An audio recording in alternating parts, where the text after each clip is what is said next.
Welcome to Awesome Movie Year, the podcast where we take a look back at an awesome year for movies, which is every year. My name is Josh Bell, film critic and writer, and I am here with my co-host. I'm Jason Harris, filmmaker, comedian, and in some places, they called me Mr. Tibbs. I was expecting a different impression from you in this episode, actually, but maybe we'll get to it soon. Well, Ace got some gum chewing and flapping around there. Yeah, there we go. That's what I figured. So we want to honor all the actors. Yes, and really give Jason the chance to have a full range of impressions. No, I mean, it's my way of showing love when I feel like I can approximate a voice, and that's it. So. Yeah. So what voices are we approximating? Well, in this season of Awesome Movie Year, we've been talking about the films of 1967, and we have arrived at the Academy Awards Best Picture winner, which is In the Heat of the Night, featuring Sidney Poitier and Rod Steiger, who, of course, you knew from the way that Jason expertly embodied. That's a no-brainer. They probably heard those two impressions like, oh, they're doing In the Heat of the Night. Right, so. Obviously. So this was one of the biggest movies of 1967, certainly in terms of the mainstream. It was a big box office hit. It grossed $24.3 million on its budget of $2 million. And it won 5 Oscars, including Best Picture, as well as Best Actor for Rod Steiger, Best Adapted Screenplay, Best Editing, and Best Sound, and additionally was nominated for Best Director for Norman Jewison and Best Sound Effects, which I never understand the difference. They keep changing those sound awards over the years, but I don't even have an answer for that. I will say the Best Adapted Screenplay, Stirling Silliphant, who we've mentioned before, and Best Editor, Hal Ashby. Yeah, before he became a director. I think it was before he was directing. He had done this, and The Russians Are Coming for Jewison. Yeah. So huge sensation there. And of course, 1967, quite a year for Sidney Poitier between this and Guess Who's Coming to Dinner and To Sir With Love. There you go. That all one. all three about race relations, and somehow he gets left out of the Oscar race. I don't understand that. Yeah, well, you did use a word there. But that's what I thought. But he had already won a Best Actor award in 63, I think. Yeah. Lilies of the Field. And he was nominated. He was the first African-American actor nominated for an Oscar in 58 for The Defiant Ones. So it would be weird that he was both nominated and won. And then they're like, racism. Let's not nominate him again. I don't know. I just think maybe he was such a ubiquitous star at this point, they overlooked him. Well, I think what does happen sometimes is because if he has these 3, all of those movies were very successful, were highly acclaimed, and they sort of end up canceling each other out. Some people vote for him for one, some vote for him for another, and he doesn't get enough votes in one to make it. I think that still happens. Yeah, I haven't seen To Sir With Love, but I've obviously seen In the Heat of the Night and Guess Who's Coming to Dinner. And I'm wondering, because Steiger got this and Spencer Tracy and Katharine Hepburn got that, like, did they almost misplace, like, the idea, was he a lead or a supporting actor? I'm wondering. I mean, maybe. And I think maybe also, and, we can get into this a little more, that these movies about race relations, that they end up crediting the white people for being like, broad-minded enough or something to participate in these movies, which is silly. Right. And we weren't alive then. But I will say what's interesting is these are, like we said, 3 movies about race relations that he took on, and he was the biggest box office star of 1967. So good on you, Mr. Poitier. Yeah, I mean, certainly he's a huge star here, and just because he didn't get those nominations doesn't mean he wasn't a big deal. Oh, I agree. It's just weird that he wouldn't get one, right? Right. No, it is. This movie also did win Best Picture Drama at the Golden Globes and was nominated for a bunch of other minor critics awards and stuff like that. I mean, it was, again, a huge sensation. And I'm sure, I didn't look, but I'm sure Poitier was at least nominated for one of those other smaller awards. Sure.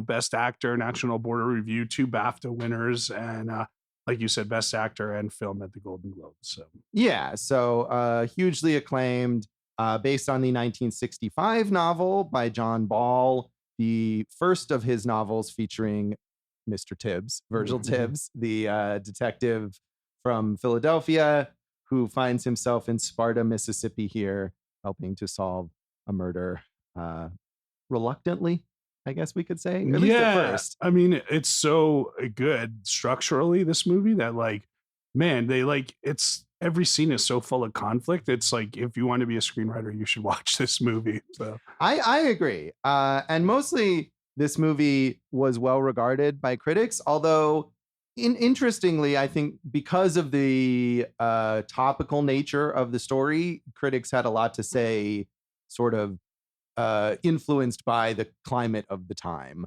But to start off, Richard Schickel in Life magazine was a big fan of this movie.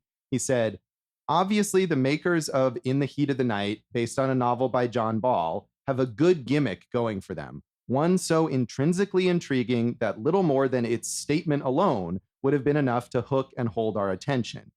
Greatly to their credit, and without getting preachy, they managed to transcend their cute premise and make a sound, serious, and altogether excellent film that is quite possibly the best we have had from the US this year. For what develops out of the confrontation between an urbane northern Negro and a crude southern cop is not merely a good whodunit or a fine demonstration that races can work together, but first and foremost, a drama of two deeply etched characters in conflict. that's kind of goes back to what I'm saying. These characters are so well developed and so diametrically different in so many ways that like it's almost natural that they'll have a conflict in every scene, and like it just keeps building and building. So I think really well done. Yeah, I mean, and I think what's good that he gets to that I think some other critics didn't necessarily agree, but to me, is that feel like real characters. They don't just feel like mouthpieces for points of view or representations of stereotypes about the South or about blacks from the North or whatever about the way that who their characters are. They feel like fully realized people in the way they interact with each other. And there's a natural chemistry between those two, isn't there? Yes, absolutely. And that makes a big difference. But some people didn't necessarily see it that way. Well, actually, one more later. But first, John Mahoney in The Hollywood Reporter, he sort of comes at it from one political end. He says, In the Heat of the Night is a gripping and suspenseful murder mystery that affects a feeling of greater importance by its veneer of social significance and the illusion of depth in its use of racial color. Jewison's direction is flashy and fast, consistently redirecting our attention from red herring in shallow waters to melodramatic confrontations on the color line, taking advantage of the possibilities for ridicule inherent in every Northern liberal's view of the South. The point is that, perhaps because it is so obvious, it consistently works. And Jewison has directed in such a manner as to cue the hisses and cheers. It is like going to hear a, quote, controversial lecture with which you're in total agreement, all the responses primed. So he's saying that there's kind of preaching to the choir here. I guess we weren't, alive when this was out in theaters. I do disagree with the beginning of it. I feel like the characters were more interesting than the actual murder mystery. That's my point. Yeah, and I'm with you on that. I think the mystery is effective enough that I was always at least mildly interested in who done it and sort of finding out the next thing, but it's not the greatest mystery story necessarily.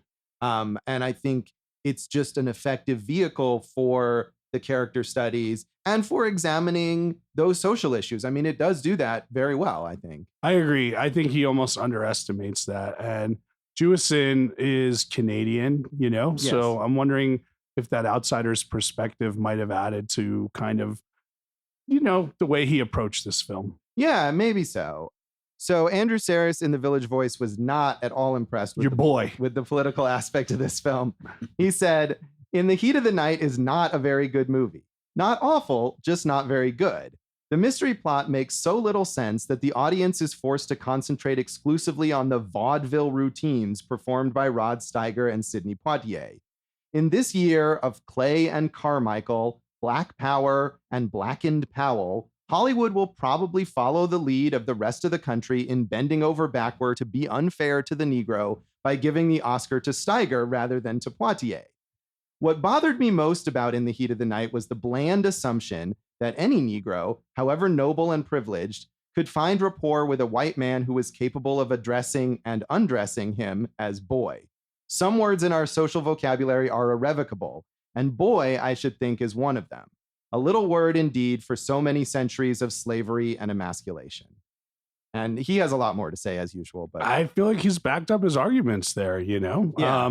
The one thing I'll say is you can't Sidney Poitier is great. So is Rod Steiger. You can't undo one great performance because there's another great one in there, right? Right. I mean, I did think it was interesting that he had predicted exactly what we were just talking about, what happened at the Oscars. But yeah, I mean, he's dismissing them both essentially as vaudeville.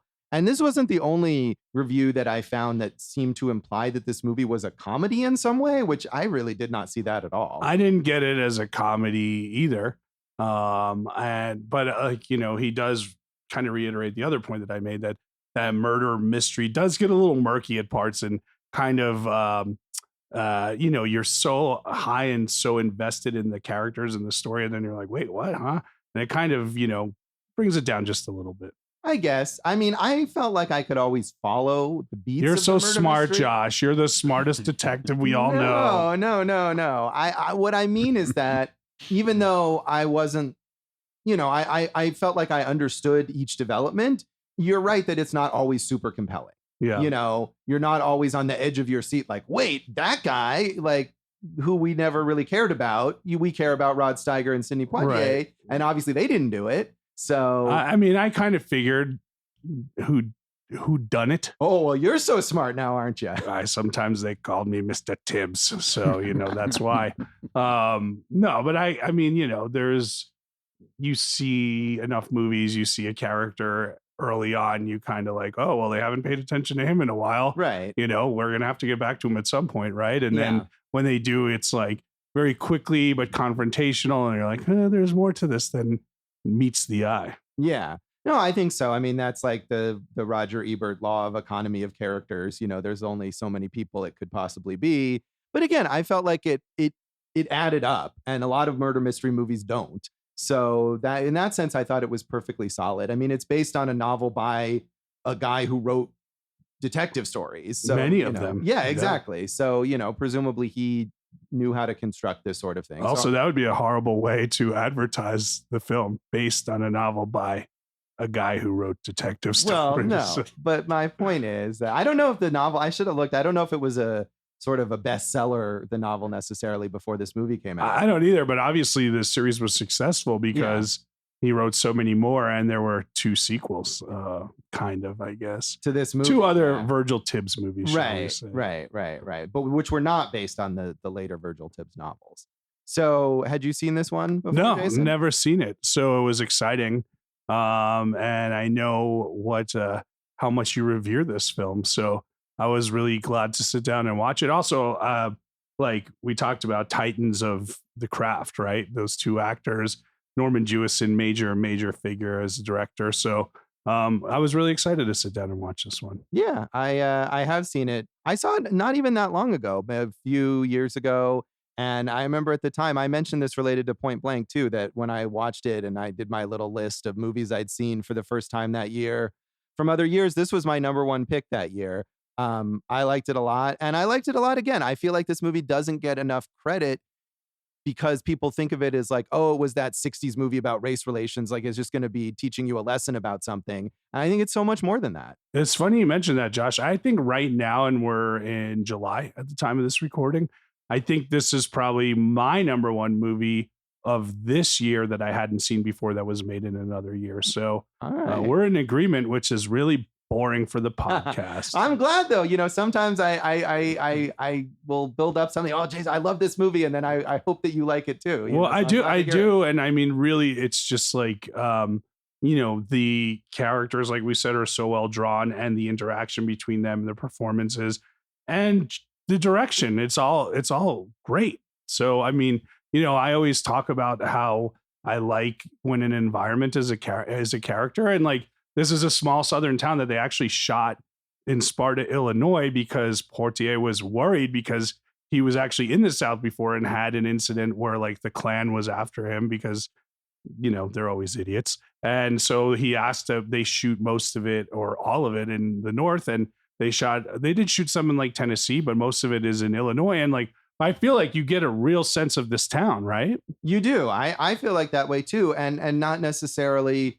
One review that I looked at in a part I didn't quote mentioned how mentioned some other movies that I don't think I was familiar with, but the idea of them sort of portraying stereotypically the South or not having a clear point of view about what the South is. And to me, I felt like this movie really, I mean, it doesn't, like, you can recognize some stereotypes, but it's not just that. It does feel real, like you're saying. Yeah, there's that car chase where like the 4 racist white guys are chasing Tibbs and they're chasing them all through different areas of town, and like the stuff that Jewison decides to like focus on, whether it's like a dumping site or like little kids outside watching, like really add color to the film. Yeah, I agree. So Dave, had you seen this? I hate this movie. I'm just kidding, guys. But yeah, no, I'd never seen it before. It was my first time. But of course, the Mr. Tibbs line is just something, a pop culture. What thing. line is that? Yeah. You can make Dave do it too now? I'm not going to do it, but Okay. Jason will do it again. I'm sure he'll do it one more time. Yeah, Dave and I watched this movie together. It was a nice little moment. Recently? Yeah, for this podcast. I guess I wasn't invited. You were out of town. I figured as much. I wanted to put the guilt on you guys. So that's all good. Yeah, but I did have that experience too, you know, when I like this movie so much, and, you know, you sit down with a friend and you're like, oh, this movie is great. And you watch it together. Did they like it? Did they like it? You know? Do you guys have any snacks? Have any good snacks?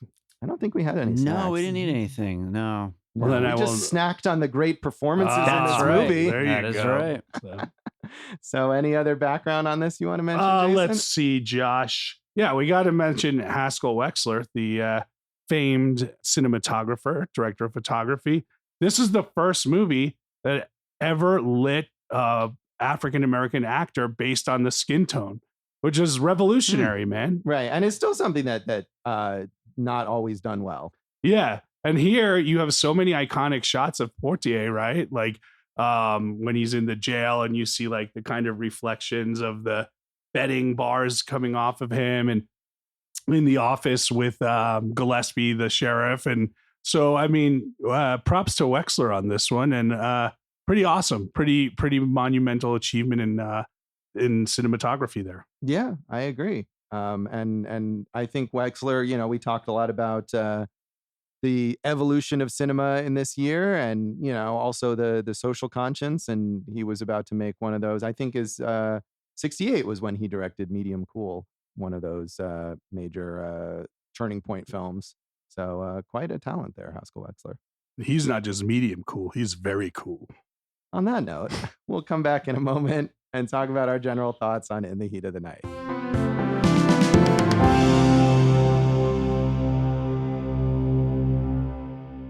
Welcome back to Awesome Movie Year. In this episode of our season on the films of 1967, we are talking about the Best Picture winner, In the Heat of the Night, which we all really liked, which is nice. Yay! End of podcast. Bye. No, I think we've gone through this season talking about a lot of challenging artistic films that we've sort of maybe struggled with to various degrees.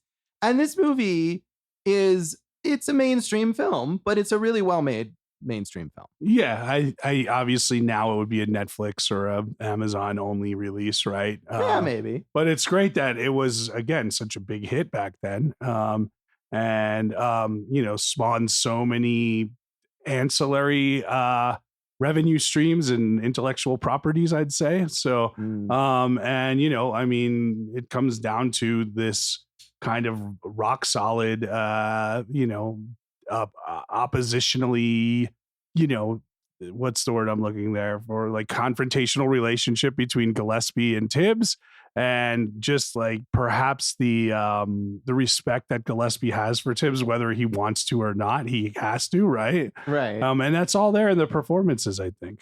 Yeah, and I like that he doesn't either remain completely opposed to everything about Tibbs through the movie, nor does he like learn to be not racist even by the end. I mean, I think, you know, eventually Gillespie and the other cops too, they respect Tibbs. They value his insights and helping them solve the case, and they see him at least as a full person. But that doesn't necessarily mean that they've solved racism in Sparta, Mississippi.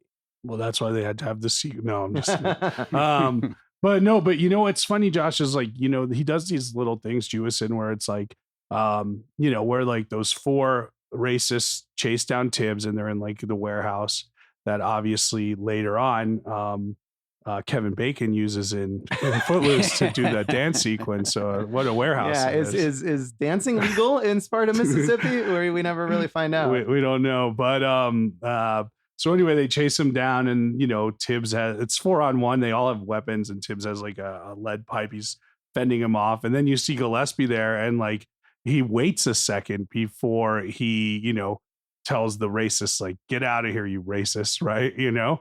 And it's like, is he waiting to see how Tibbs is going to handle himself? Is he waiting to see because he wants Tibbs to take a beating? What is he waiting for at this moment? And then he goes and he punches the racist in the stomach, which is a nice moment. So it's interesting though, because it's all that interpretive shades. Like it could mean any of those things, right? Right. And I think there's also the aspect, one of the sort of subtler aspects of that character that I liked is that Gillespie is also in some ways an outsider in this town. He's been hired to become the sheriff or the police chief, I think, not sheriff. And from somewhere else, we don't know exactly where, but a lot of the characters imply like, hey, we brought you in here, Gillespie, and you better do what we tell you. And so he's sort of on thin ice in a way, too. Definitely. I mean, you know, there's that scene where I think it's the mayor in the iconic scene where Endicott, who's like the rich white, you know, racist. We have to separate which racist is which here. So he's a rich white racist. You know, he slaps Tibbs and Tibbs slaps him right back, which was Poitier. I had read like that was the reason he's like, I'll do this movie, but if he's going to slap me, I get to, you know, I have to slap him back. And, you know, which is a huge moment if you're in the live audience and, you know, you hear the cheers and everything. And, you know, then afterwards, Endicott breaks down crying, I could have used to have shot you right, you know, on the spot for that. And then that's reiterated by the mayor when he tells Gillespie, he's like, you know, my last police chief would have shot Tibbs and just claimed self-defense. So like, get your act together. And it's like, yeah, be more racist, you fella, or something like that. Right. I wasn't sure in that scene if the mayor was saying that to tell Gillespie like, hey, you should have shot Tibbs, or the mayor was saying that in a sort of amazed way, like, wow, Gillespie, you're so enlightened. You didn't shoot him right on the spot. I thought, and Dave will chime in after me. I thought it was this whole idea of like the whole town is, like you said there, like none of them seem to love Gillespie and they're all wanting Tibbs to leave or die. Right. So it was like, look, if you don't get him out of here one way or the other, it's going to be, you know, a powder keg that explodes. I mean, on the other hand, though, the mayor doesn't want Tibbs to leave because he's the one who, the widow of the man who's been killed, Colbert, who was bringing this factory to town, she says, if you don't leave Tibbs on the case to solve the murder of my husband, I'm going to pick up and move my factory elsewhere. And the town needs this. And so the mayor wants everything to be sort of calmer so that Tibbs will stay and solve the murder. Well, I thought that was some really good writing there, right? Because now you've set up the reason why Tibbs has to stay from the town standpoint, right? And we know why he has to stay. Well, we get some good insight. You know, one, his chief tells him to stay, his chief from Philadelphia. And then two, one of the great things is I don't think they have, Tibbs has dimensions, right? He's not perfect. He makes mistakes. Right. And it kind of costs him until the end. He's like, I should have seen this earlier, but I was too obsessed with thinking I was right, you know? So yeah, that part really worked for me. But I think maybe the mayor got to the point where it's like, hey, because he says like the widow's not back till Tuesday, so find a way to get rid of him. Right. No, that's true. Just a side note, I want to say that one of the things I loved going back to sort of the colorful nature of the town and the sense of place, the mayor is the guy who runs the auto body shop. I kind of love that. And that's where when Gillespie first goes to have a meeting with the mayor and with Colbert's widow, he's walking into this like mechanics shop and you're like, what is he doing? And there's the mayor sitting in his office because that's his job. So I just really like that as like a nice little detail that wasn't overplayed. Yeah, I didn't even notice that. So yeah, there you go. So yeah, that I feel like we should maybe talk a little more about that moment where Tibbs slaps Endicott, who is not only a rich white racist, but almost like a stereotype of an old school like plantation owner. Like he literally owns a plantation where black people pick cotton. There was definitely some Django Unchained kind of feelings going on there. And he's got this older black servant who brings some lemonade. And I mean, it's definitely a moment engineered to be like, here is the embodiment of like old school Southern white racism. And let's get Sidney Poitier, the embodiment of like progressive Hollywood, to slap him in the face. Yeah. Again, Poitier demanded that go in because it wasn't in the original draft, where the original draft was, which we've seen, many times on film, black guy has to hold back for fear of repercussions of what will happen to him. Right. So this was good and kind of jolting and, at the time, like I said, maybe even revolutionary. Right. So, and I thought the Endicott reaction again was so interesting because they could have just stopped the scene when Tibbs and Gillespie leave, but they stay on Endicott and he like starts crying. And like, it's like, you feel like he is such a racist that, it's not the slap, but the insult that a black man would dare slap Endicott. How dare you, and that he's not allowed to shoot him anymore because society has gotten, horribly awry or something along those. But I found those little acting moments very interesting. Yeah, totally. I like that scene's been called the slap heard around the world. That's fun. Yeah, there was on the DVD that we watched, there was a special feature about this. Did you watch the special feature? I didn't watch it, but I did see online though that's what they like call that scene. Yeah. But I wanted to go back to something else you said, Jason, and the idea that the dimensions that they give to Tibbs, and one of the things is that he is kind of really fixated on the idea that he can somehow prove to these racist white people that he's better than them. And he is better than them, obviously. But I think that the idea that they would actually learn something from that, he's sort of deluded into thinking that if he just does, if he solves this case and he brings down someone like Endicott, that it'll somehow change things here. But of course it won't. Yes, but also from the point of Tibbs, had it been Endicott and had he been right all along, like that character is not nearly as interesting, one, right? And two, Endicott, the rival factory owner or whatever, like he's such an obvious suspect. It would have dropped the whole story down a few notches. To me, that worked on both levels, like as kind of the red herring of, it's not the guy that he thinks he is. And also he's proven to be fallible, which we don't see a lot of in, these kind of super cops. Right. Yeah, no, I agree. I think that's what is interesting is that he has that point of view. And he's so sure of himself, not only as a cop, but as a morally superior person, that he, is blinded to that, at least for a little bit. And Gillespie kind of points that out to him at one point. So, and the first suspect who's taken into the police station for the murder of Colbert is Tibbs. So, right. So like you've already set up like this huge confrontation before anything's already happened, because this town of, like you said, racist white cops thinks, oh, there's a black guy at the train station. He must be the guy who murdered the white guy. So now the person who has to work with him, the police chief, they already are at loggerheads in such a strong and aggressive way. Like how do you kind of, resolve that? And I think that's what the journey of the movie really does well. Right. And Gillespie is just as quick as anyone to believe it. He seems to believe every suspect that he gets to is like, it's true. wrapped up. I found a wallet.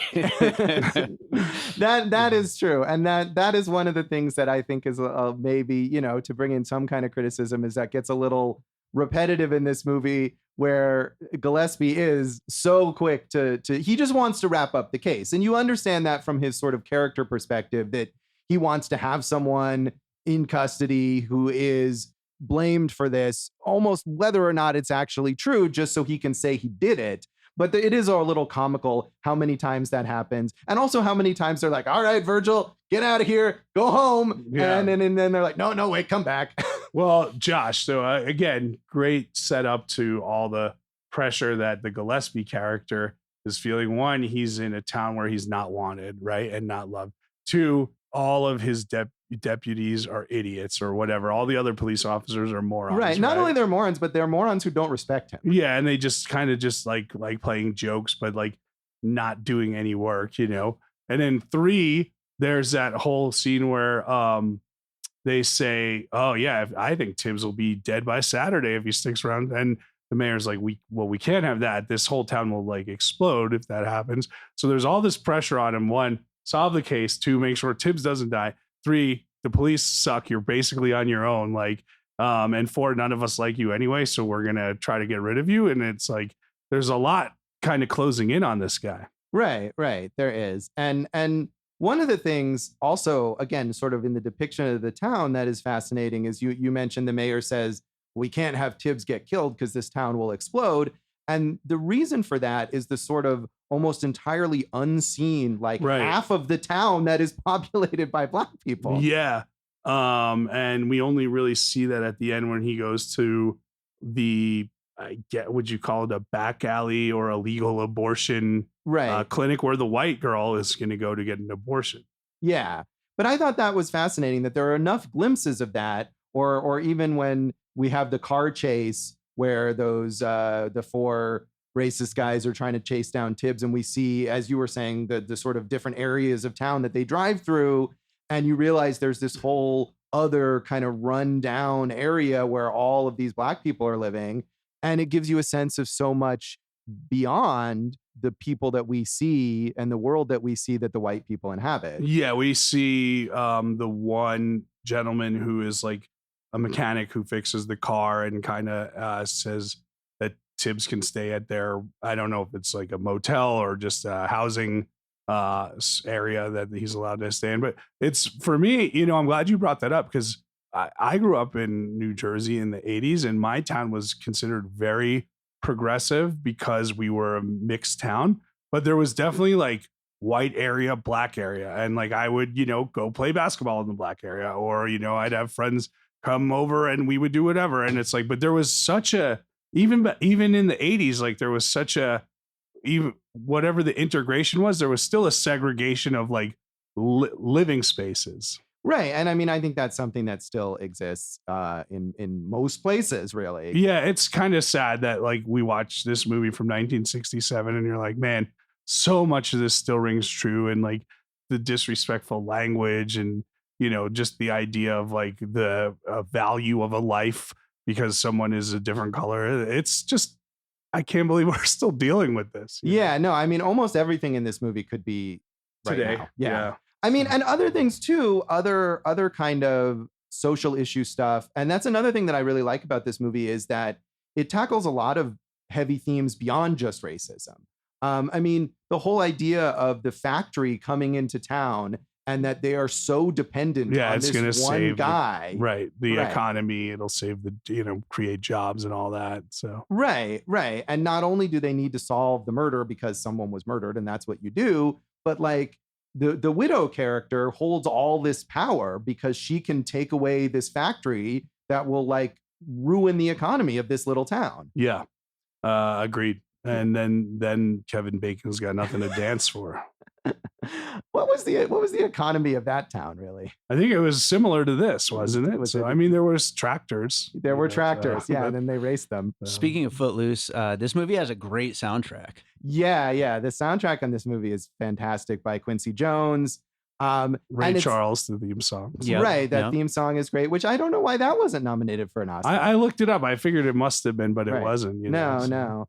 But that is great. And I think one thing that Quincy Jones does really well with the music in this movie is it's this balance between the sort of like funky, jazzy stuff that you would expect from him and the Southern country sounds. I mean, we have some actual country songs on the soundtrack that are not by Quincy Jones, but just the score has that balance to it. He's so, I mean, and Dave, if you want to speak to it, like he's got such a breadth of knowledge of different styles of music. Like his soundtrack work is, you know, some of the best ever on film. Yeah, I was thinking about it. There's not many people like him nowadays that like do every genre and like mix it all together into a film score. Yeah, or an album. Yeah.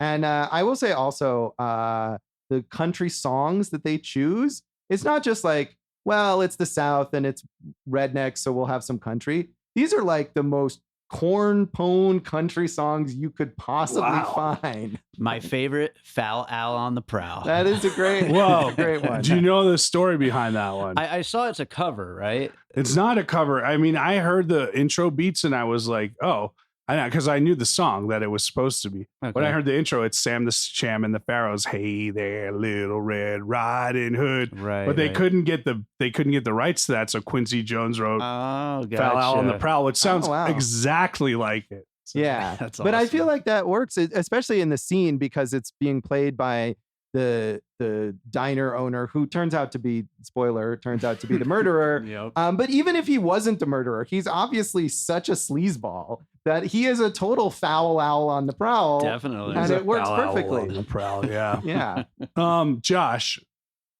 I mean, right in your wheelhouse, there's this one scene here where Gillespie and Virgil are at Gillespie's house and they're drinking, and Gillespie says, you know, you're really special. No one's ever been here before. You're the only one. Homosexual undertones in that scene for you, Josh? Yeah. I don't know. I was like, I don't know. That's a really good scene. No, I don't think so. Really? Because I kind of got it Really? there. I definitely got it there because Okay. he was like, you know, I'm not married. I don't have kids. And like the way he's talking to Virgil, he's like, you ever been married? He's like, no. And he goes, you ever been close? And they like kind of talk about it. And then so I was like, wow, where are they going with this? I was like almost amazed that I felt like they could have gone there. And that scene's based on improvs between Steiger and Poitier. But it just takes such a right-hand turn when Poitier basically says like, yeah, things aren't any worse for me than they are for you, right? Like they're equals. And he's like, don't, you know, and then he gets back into the racism, like you're not equal to me and all this. Right. Well, I thought that was what was so great about that scene, is that they're having this raw bonding moment as human beings, and they're realizing how their circumstances are similar. They're both these kind of lonely guys who are just devoted to their work as cops. They don't have significant others. They don't have families, and they're finally sort of becoming friends. And it's this low key thing, but you realize that as much as they could sort of be friends, if Tibbs says one wrong thing, it's right back to, I'm a white guy and you're a black guy and I will always be superior to you. So I thought that was fascinating and a good encapsulation of the way that Gillespie isn't really a better person than he was. Yeah, I think that's a fair interpretation. So, but I mean, I guess you could also get the whole I really thought they were going to too. go there with it. I like this reversal of awesome movie roles. Yeah, it's usually Josh who's, you know, got the Careless Whisper saxophone solo going in all those scenes for this. Right. But I do think that's a great scene. And that's fascinating that was based on improv, because I can see that, because it's got that sort of like quiet tone as opposed to the bigger tone of a lot of the other scenes. Yeah, a natural kind of friendship and bonding. Should we rate this thing, Josh? Yeah. Should we, I don't know, out of 5 pieces of chewed bubble gum? All right. We have to, you know what we have to mention, in addition to the bubble gum, and Dave and I talked about this. I'm surprised you didn't bring it up, Jason. The awesome sunglasses. I love the sunglasses. Yeah. I'd wear those right now. Yeah. Right. That's what we were saying. The yellow, they're like yellow or orange tinted, you know. Yeah, you look good in those for sure. Thank you. Not just that, his entire outfit. He's like in a jumpsuit as like a police chief. He's not wearing like some, you know, really like fancy thing. He's just like in a leisure suit, like a one piece here, like if Dom DeLuise was going to be the police chief of this town, and he's just walking around in his one piece. Meanwhile, Sidney Poitier is in this like very pristine suit all the time. And, right. Well, I think that also speaks to like if Tibbs isn't wearing a suit all the time, right? They're going to think he's, you know, some type of criminal because he's black. Exactly. Right? So, exactly. Well, yeah. So do you want to rate it out of yellow sunglasses? Well, whatever, then? either one. I just wanted to make sure to get those in. I will do that. It gets. And I thought about this, Josh. Okay. 3 3/4 yellow sunglasses All right. from me. An interesting rating there. Yeah. Right. I'm going to give it 4 yellow sunglasses. I just think this is a great movie. And despite its popularity and all the awards it won, I feel like it's an underestimated movie. As I was watching, and you start to compute in your head, like, oh, I really love it. I think I might end up giving it this or that, right? Like, that's just natural. We're all on Letterboxd and blah, blah, blah. I was like, at points it was 4.5, at points it was 4. But the kind of like I said, the murder mystery part just kind of dropped it down for me a little. And Obviously it's a driver of the story, but it didn't work as well as the rest of the story for me. No, and that's totally fair. So Dave, what do you want to rate this? I almost feel like copying Jason here. I want to give it 3 3/4, but I'll go with 3.5. All right. Yeah. That's fair. So we'll come back in a moment and talk about the legacy of In the Heat of the Night.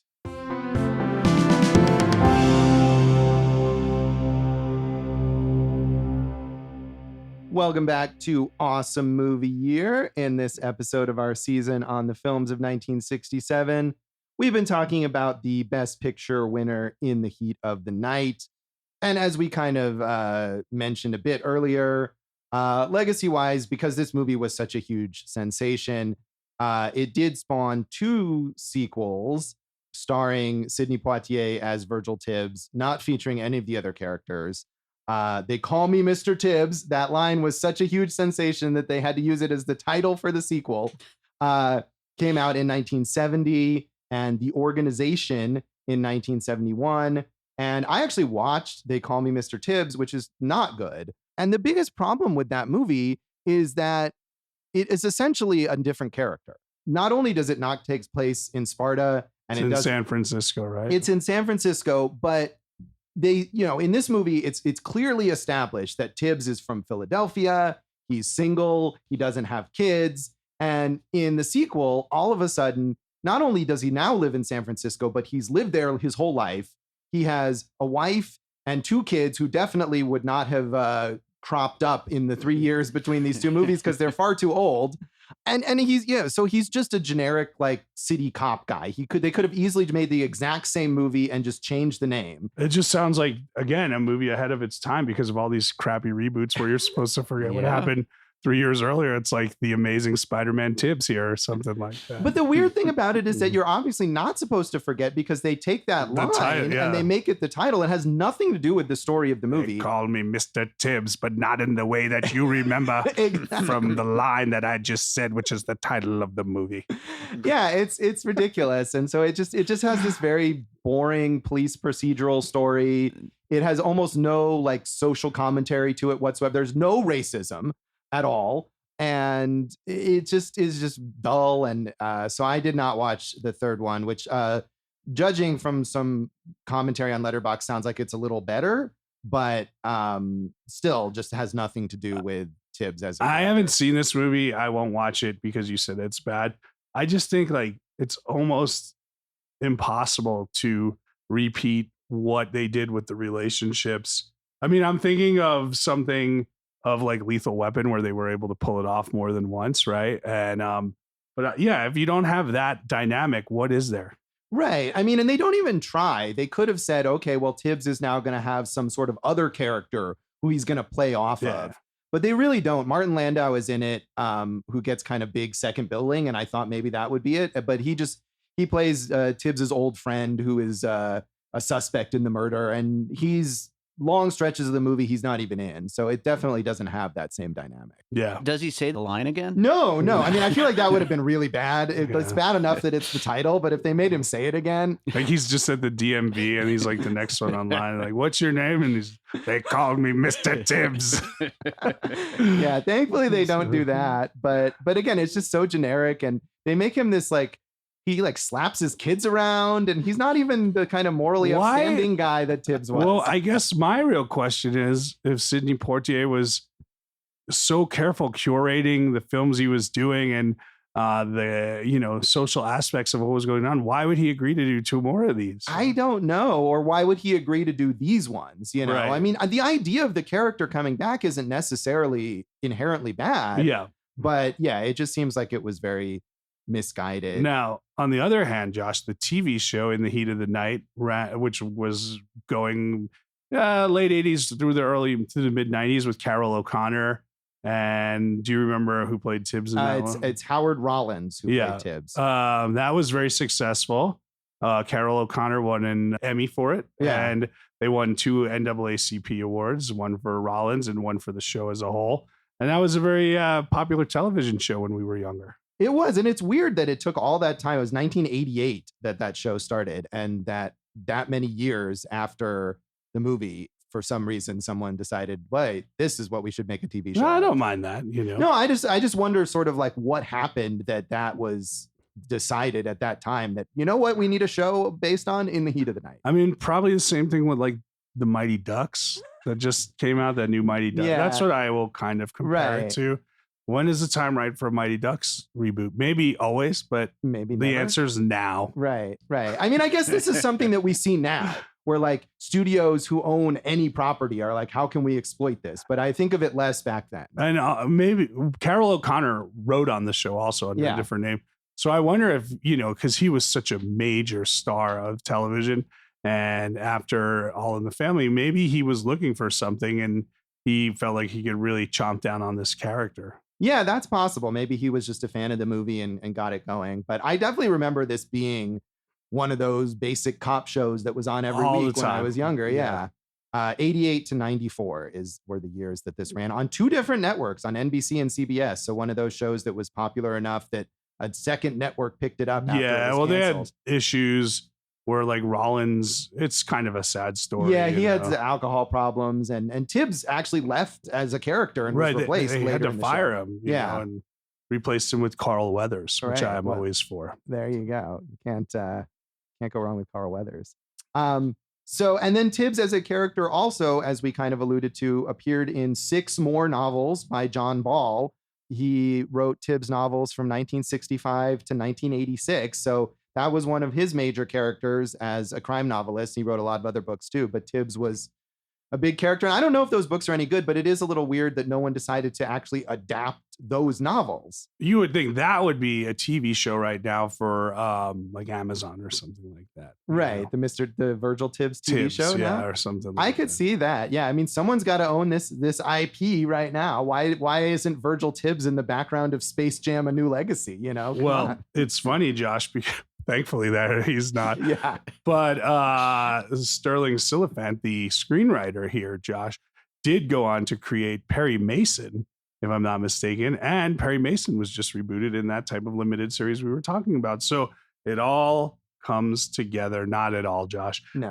But Silliphant also, The Towering Inferno, and most importantly, wrote Over the Top, the excellent Stallone movie about arm wrestling. Have you actually seen that movie? It's so good. I'll watch it anytime you want. Wow. So Okay. it might, I don't remember. I think it might be 85 or so, but like if we get to that year, that might be a Jason pick. Wow. All right. Yeah. Sterling Silliphant, has a million credits, was a very prolific screenwriter. And Norman Jewison, as you said, a huge figure in Hollywood. And it's interesting. I think before we did this, we were talking about, oh yeah, this is a Norman Jewison movie. He's known for making these socially conscious movies. And he did make a number of other movies that are known as these big social issue films, and Justice for All with Al Pacino, The Hurricane much, much later in the 90s with Denzel Washington, even Rollerball, which I think we watched in a class in high school, didn't we? Mr. Baronoff's class, who was our European history teacher. But the idea of corporations taking over and, the oligarchies, which has happened. It was very prescient. Yeah, Rollerball. But I mean, as much as he made those movies and some other social issue dramas that weren't as big, he worked in so many genres. I mean, he was also Oscar nominated for directing Moonstruck. He did major musicals, Fiddler on the Roof and Jesus Christ Superstar. The movie he made right after this was the original Thomas Crown Affair with Steve McQueen. Just a real craftsman, man, and a great director. I definitely, the one that stands out to me that I haven't seen is Injustice for All, which there are more on this list I haven't seen. But Moonstruck, it made me want to watch Moonstruck again. Really good character piece. Did you see his last movie, The Statement? No, I don't think a lot of people did. And that was in 2003 with Michael, another social issue movie with Michael Caine, in this true story of a French official who was charged with Nazi war crimes much, much later. I don't know if that movie's any good. What a delightful romp that would be. Well, but I mean, I think this is sort of fits with the social conscience of his film. I think The Hurricane was the one he did right before then. That was a huge hit, and Denzel should have won. I remember that year. I couldn't tell you who beat him, but I thought he should have won for Best Actor. Jewison also created the Canadian Center for Advanced Film Studies, so like his tree of like people who are working, who have learned their craft because of what he was able to give back to the industry is immeasurable. And good for him for supporting Canadian film in his his homeland, because it seems like Canadians come to Hollywood and they don't always all go back and support it there. So that's good. I'd like to see, he's still alive. Maybe he Yes. can do a cameo on Letterkenny. There you go. Yeah, he's still alive, but has not made. I mean, he's in his 90s now, Yeah. but 2003 was that Michael Caine movie, was the last one he made. He never won a Best Director Oscar, but he did Isn't get. that wild? Like, you would think he did, right? Yeah, he was nominated, I think, 3 times for Moonstruck and In the Heat of the Night and one other. Maybe The Hurricane. I don't know. Yeah, it could be. But he did get the Irving G. Thalberg Award, which is, an honorary type award in Like, 1999. that's like the we fucked up and should have given you this award at some point award. Exactly. So as we said, Sidney Poitier was a huge star at this time and continued to be through the 60s and 70s, and then kind of transitioned into directing, and is also still alive, but is retired. The last thing he did was a TV movie in 2001, which was the same year he too won an honorary Oscar. I had forgotten that he was like a director of comedies. Yeah, he did like Stir Crazy, right? I think. Yeah, With Stir Gene Crazy, and as well as Uptown Saturday Night, which was Robert Townsend's big breakthrough, and Ghost Dad, starring Bill Cosby. All right, let's go on to the next thing, Josh. Yeah. So we talk about Rod Steiger, who's like Yeah, regarded as one of the best character actors of the 20th century. And the more you read about him, it's kind of a sad story too, because he was so, he took his work so seriously. Like, he turned down roles based on like moral stances, like Patton. He was offered Patton and he didn't take that. And then he kind of like had health problems. And then he would just be like, well, I'm looking for interesting characters, so I'll work in any country. And it's like, well, I need money, so I'll do all these B movies. And he's such an interesting actor. Obviously, they're both top notch. And he was nominated. He won for this. He was also nominated Best Supporting Actor on the Waterfront and Best Actor, The Pawnbroker, where he lost to Lee Marvin, Cat Ballou. oh, Lee Marvin. Yeah, he worked again with Norman Jewison on The Hurricane, as well as Fist, starring Sylvester Stallone. Yeah, there you go. Which Not just- over the top. No, not over the top. And despite its title, is another serious social issue drama about unions. Yeah. And weirdly, his final film in 2002, Pool Hall Junkies by Mars Callahan, I have seen. I used to like that movie. I have a poster of that movie. It's so bad. Is Walken in that movie? Yeah, Walken's in it. Yeah. It was one of those weird vanity projects where I remember interviewing Mars Callahan for some reason for an article when that movie came out, and where he like somehow got resources and had never done anything. He's like, I'm going to make this movie where I'm the writer and the director and the star. I'm going to get Rod Steiger and Christopher Walken to have to act with me. Yeah, but wasn't it like, was that, I might be confusing it with Suicide Kings, but was Ben Affleck and Vin Diesel in this movie, Pool Hall Junkies? Or I no? don't think so. Yeah, I don't think they were in it. No, I mean, I think Walken and Rod Steiger, it was not like a big budget film, Yeah. but it was definitely like this guy's weird vanity Maybe I project. liked Suicide Kings and The Boiler Room and not Pool Hall Junkies. Yeah, I definitely did not like it, and he comes off as a real smarmy douche. You know what's that running movie. in my head right now, Josh, since we mentioned Lee Marvin? I just want to hear like a conversation with him and Sidney Poitier where he's like, they called me Mr. Tibbs. And he's like, I know what they call you. They call you Mr. Tibbs. Such a cavalcade of impressions here this season. Steiger.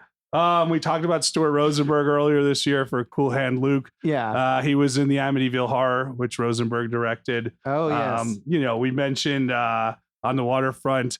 I read that De Niro modeled his performance of Al Capone in The Untouchables on Steiger's performance of Al Capone, Dr. Zhivago, just tons of, he's such an interesting actor. Yeah, a great character actor, and like you said, kind of had this long decline at the end, unfortunately. Kind of sad there at the Yeah. end. And Poitier, we have mentioned, I think the Defiant Ones is with Tony Curtis would probably be the next one I should watch that I haven't seen. Yeah, I haven't seen that either. Legend, all-time legend, and no doubt one of the all-time greats there also. Yeah, absolutely. And I just wanted to briefly mention Lee Grant, who plays the widow in this film. Yeah, great actor. And she's still also in her 90s and still working periodically. And I saw her at the TCM Festival talking about her very first movie, detective story with Kirk Douglas. So that was cool. I wonder if, because I know she was very much of that New York Stella Adler, Uta Hagen scene. I wonder, and I think Steiger was too. I wonder if they knew each other from that kind of acting world. It's entirely possible. So she's also kind of an underrated character actor, but still going, which is cool. So anything else on the legacy you want to mention here? Nope. All right. I will say, you know what? I should give credit. We talked about Quincy Jones. The one good thing about They Call Me Mr. Tibbs, the sequel, great Quincy Jones music. All right. Right on. So he's obviously a great and went on to do lots of great film scores. So that is In the Heat of the Night. And that is this episode of Awesome Movie Year. Check us out on social media. Do it. AwesomeMovieYear.com. Awesome Movie Year on Facebook and Instagram. Awesome Movie Pod on Twitter. I'm Jason Harris Comedy on Facebook and Instagram. Jay Harris Comedy on Twitter. Go for Jason.com. Belongs in a southern jail cell somewhere. Check out my other podcast, Food and Loathing. It's about food in Las Vegas. And there's loathing. Do you do impressions on that podcast? If they call for it, I'll do anything. I did eat Inferno curry this week on it, so I'll do anything. All right. I'm an idiot and an attention whore. Works out well for us. You can find me at joshbellhateseverything.com, where I did once write something about In the Heat of the Night. Josh Bell Hates Everything on Facebook and at Signal Bleed on Twitter. And listen to our producer, David Rosen's awesome podcast, Piecing It Together. Check out Piecing It Together wherever you listen to podcasts, and follow us on social media at Piecing Pod. And don't forget about our Produced by David Rosen Patreon, where there's still the bonus Awesome Movie Year episode on Old Boy. And I've been posting some music stuff lately, a bunch of bonus music stuff. Are you going to do a cover of Foul Owl on the Prowl? I'm thinking about it right now. Can you give us a sample at the moment? No, I'm going to save that for later. I was ready for it. You gotta sign up for the Patreon to get it. Don't give it away for free. That's right. What do we have in our next episode, Jason? We are going to give our next episode away for free. And it's Dave's pick. Dave, what'd you pick? My pick, we're doing another Mel Brooks movie. We're doing The Producers. Speaking of music that we might sing. Okay. Well, tune in for that for The Producers. And thanks for listening to Awesome Movie Year. Thank you for listening to Awesome Movie Year. Make sure to follow Awesome Movie Year on Facebook, at Awesome Movie Pod on Twitter, and at Awesome Movie Year on Instagram. And if you like the show, review us and rate us with 5 stars on Apple Podcasts.